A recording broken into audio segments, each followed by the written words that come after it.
La date de la naissance de Jésus qui fait toujours autant débat. Je pense qu'on cherche encore, surtout sachant que les principaux écrits qui relatent sa vie datent de plusieurs siècles après sa mort présumée. Complexe cette histoire. Cette affaire-là, en fait, elle est au demeurant relativement simple, mais elle devient complexe. Pourquoi? C'est un récit africain. Comme je l'ai expliqué dans mon tome 3 de Cosmogénèse Kamite, comment des divinités africaines sont devenues des saints chrétiens. Toute la trame de l'histoire se déroule au sein d'une civilisation matriarcale qui fait de la spiritualité, pas la religion. Maintenant, le fait de voir un peuple uni autour d'un souverain dans le cadre d'une pensée philosophico-spirituelle, c'est ça qui va devenir un point de jalousie extraordinaire des Occidentaux et qui vont essayer d'introduire une histoire qui n'est pas la leur dans leur histoire et qui vont se retrouver confrontés à la problématique de la réalité tangible de cette histoire. Parce que le problème de fond, c'est que il y a des historiens juifs qui sont censés avoir vécu entre -1 et +7. Mais il n'y en a aucun qui cite l'existence de quelqu'un qui aurait marché sur l'eau et multiplié les pains et compagnie. Voilà le problème de fond. Pourquoi on a des références? Alors, la question, c'est quoi? La question, c'est qu'il y a dans la tradition africaine une vierge qui a mis au monde un fils par immaculée, donc par immaculée conception. Est-ce que vous voyez l'affaire? Et qui va courir se cacher dans les marécages parce que le souverain qui est l'oncle de cet enfant, qui est Seth, qui va donner Satan, veut tuer cet enfant. Et c'est ça qu'on appelle le récit de la fuite vers les marécages, qui va devenir le récit de la fuite de Marie devant Hérode. Mais il faut trouver quelqu'un de suffisamment important qui va pouvoir justifier la fuite. Mais le problème, c'est que la personne qu'on a choisie pose un problème sur la date. Est-ce que vous comprenez l'affaire? Donc à partir de là, c'est pour ça que quand vous rentrez dans cette affaire-là, vous devenez un prestidigitateur. C'est-à-dire, vous faites des tours de magie. Oui, il a marché sur l'eau. Oui, mais quand? Où? À quel endroit? Lac de Tibériade. Moi, j'ai été au lac de Tibériade. Moi, j'ai été au lac de Tibériade. Tu vois, des choses que... Non, il faut aller sur place. Parce qu'il faut bien comprendre une chose. J'ai été en Égypte, j'ai été au lac de Tibériade, et vous comprenez que les choses ont été transposées. Alors maintenant, il faut des éléments tangibles. Si on peut mettre l'élément que j'ai amené, mais je vais commenter les images, parce que c'est important de pouvoir montrer le document avec des fresques de l'Afrique noire pharaonique, et de pouvoir justement commenter l'image. Donc justement, ça c'est notre site internet où on mettra les informations des prochaines conférences que je vais donner donc à nijar.com où les gens pourront venir nous rejoindre. Donc le calendrier de 365 jours, il faut savoir qu'Hérodote, qui est le père de l'histoire européenne, reconnaît que ce sont les Africains qui ont créé les 12 mois de l'année en se réglant sur les astres. Donc il y avait 3 saisons parce qu'on a combiné un calendrier lunaire qui était un calendrier agraire à un calendrier solaire qui permettait d'avoir une année vraiment juste au niveau de sa durée. Donc vous voyez que les saisons, il y avait 3 saisons de 4 mois, et on a justement des scènes, vous voyez dans les musées, où vous avez ici un noir, un ancêtre, qui est en train de faire l'agriculture avec la houe, donc en train de retourner le sol, pendant que le sol est imbibé d'eau, puisqu'il y a eu la crue du Nil. Donc là, ce sont des choses tangibles. Bon. Et donc, sur la base de tout cela, on va voir que ce calendrier, qui est un calendrier solaire astral, va les amener à répertorier dans le ciel des événements avec un minutage précis. Regardez, la minute est une invention du monde noir, l'heure est l'invention du monde noir, la semaine est l'invention du monde. Regardez les années, et vous avez ça sur le mur de temple. Parce que pour faire l'année 369 jours, c'est-à-dire on connaissait la minute, on connaissait l'heure, on connaissait la seconde. Et vous avez le texte ici, donc qui montre que toutes ces choses-là étaient déjà connues. Quand on souhaitait la bonne année, Renepet Neferet, là vous avez bonne année. Justement, donc ce qui permettait aussi, en amplifiant, de dire Upchen Renepet Reneferet, c'est-à-dire que là on insiste sur le fait de souhaiter la meilleure vœu véritablement aux gens. Et on voit qu'il y avait déjà des cérémonies festives. Vous voyez, les cérémonies festives étaient déjà là et on avait déjà le vin, on avait déjà le foie gras, on avait déjà tout ça. C'est-à-dire que toutes ces choses-là qu'on regarde aujourd'hui ne viennent pas du monde occidental.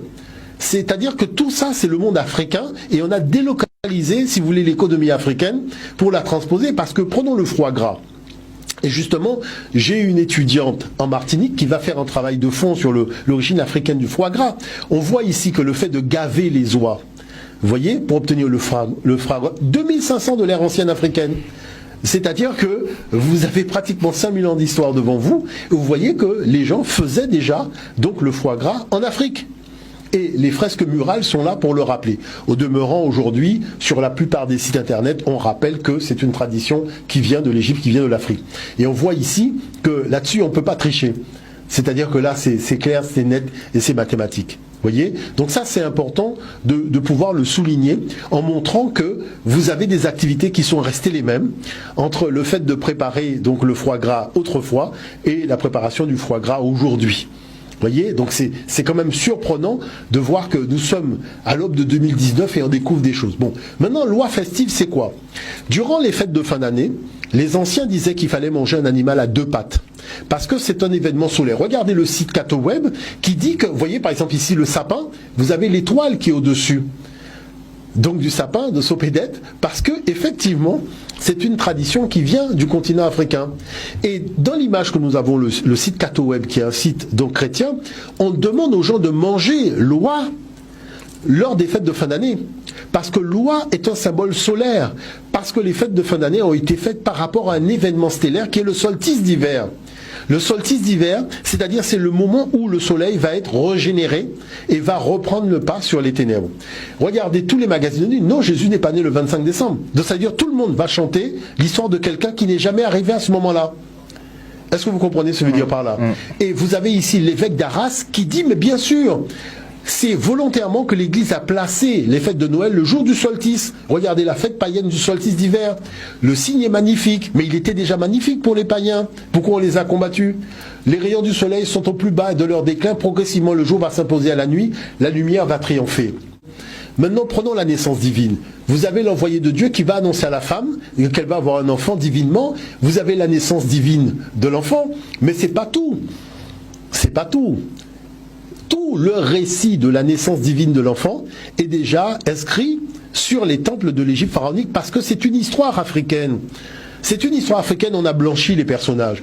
Regardez, vous avez l'annonciation, vous avez la visitation, vous avez la présentation de l'enfant, vous avez ce fils-là qui est en train de juger les vivants et les morts, et vous avez les rois mages, et justement les images de la conférence. C'est vrai qu'il y a une conférence que je ferai sur cette question-là, techniquement, donc à l'espace Le Couloir, le 21, donc le 21 et le 20, on fera une conférence sur le gros cas, mais revue et corrigée par les humanités classiques africaines. C'est-à-dire que moi, ce que j'essaye de montrer, c'est que, vous savez, l'histoire, c'est un problème de paradigme.